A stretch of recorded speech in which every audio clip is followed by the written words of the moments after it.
My family and I took a road trip to Las Vegas, Nevada to celebrate our 10-year anniversary, and Tristan had a basketball tournament. To save money, we decided to bring our Instant Pot to cook in the hotel room.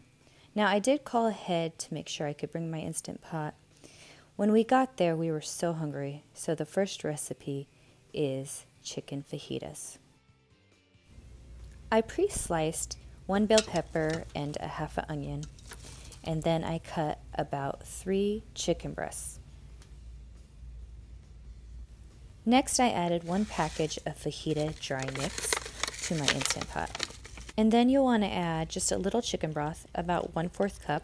You don't need very much. And then you want to put the lid on and turn it on sealing.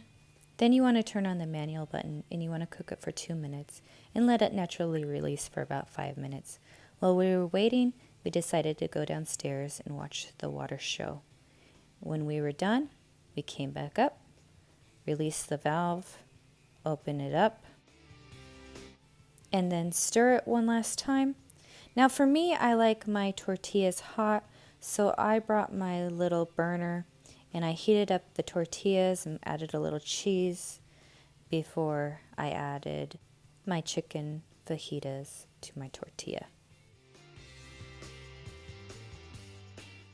And the best part about these chicken fajitas is eating it, of course.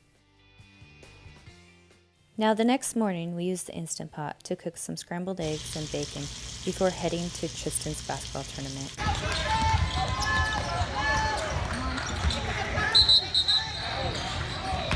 After the basketball tournament, it was time to make some spaghetti and meat sauce. The first step is to turn on the saute button, and then you'll want to cook about 1 pound of ground beef.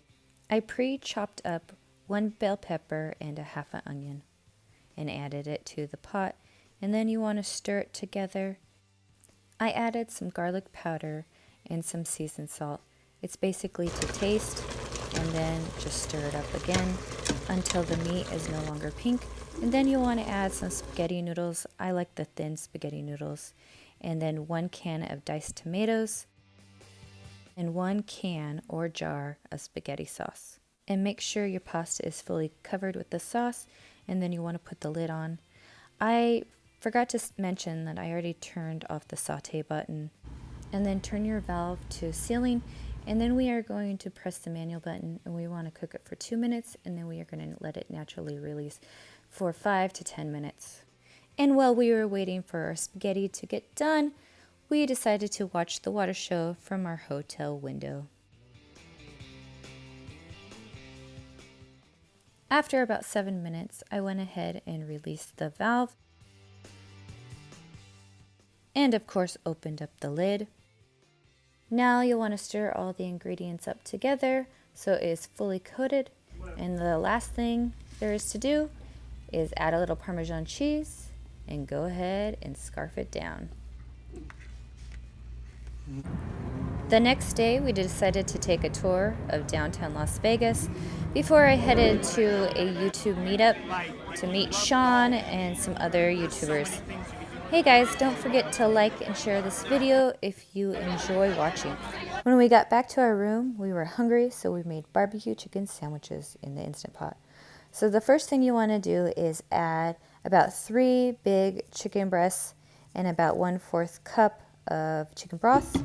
Put the lid on, turn the vent to sealing, and then you'll want to turn on the manual button, and we want to cook it for 4 minutes and then let it naturally release for 5 to 10 minutes.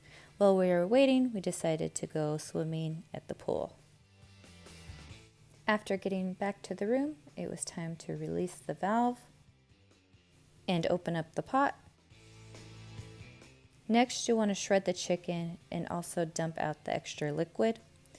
And add about a half a container of barbecue sauce. This is the brand I prefer.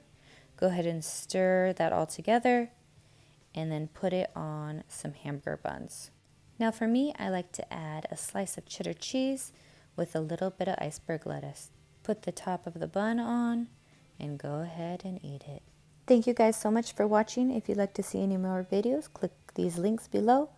Bye, and see you in the next video.